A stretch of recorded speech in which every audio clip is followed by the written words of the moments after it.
म्हणजे big boss मराठीचं हे 6वं पर्व चांगलंच गाजतंय. डे वन पासून या घरामध्ये प्रचंड राडे भांडण तंटे पाहायला मिळतात. या सीझनच्या तिसऱ्या आठवड्यात सोनाली राऊत ही कंटेस्टंट घराबाहेर गेली. त्यानंतर बिग बॉसच्या घरातील इतर सदस्यांना तलवारीने जीवे मारण्याची धमकी दिल्याप्रकरणी आणि त्याच्यावर कुठल्याही प्रकारचा माफीनामा न मागितल्यामुळे दिव्या शिंदे हिला बिग बॉसने बाहेरचा रस्ता दाखवला. त्यानंतर बऱ्याच कालावधीनंतर दिव्या आणि सोनाली या एकत्र आल्या आहेत आणि या दोघींनी मिळून एक व्हिडिओ बनवला आहे. यामध्ये विषय संपलेला नाही. हा मुद्दा पुन्हा एकदा या दोघींनी काढलाय. तर बघूया या दोघीही काय म्हणाल्या ते. सोनाली, तुम्हाला बिग बॉस आदेश देत आहे की तुमच्यावर आता शेण पडणार.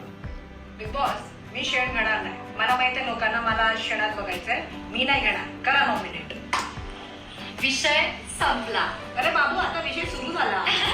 तर सोनाली आणि दिव्या यांनी बनवलेल्या या व्हिडिओची सध्या सोशल मीडियावर चांगली चर्चा रंगली आहे.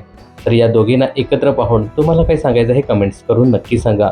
बिग बॉस आणि मनोरंजन क्षेत्रातील अशाच फिल्मी अपडेट जाणून घेण्यासाठी चॅनल जर सबस्क्राईब केलं नसेल तर जरूर करा.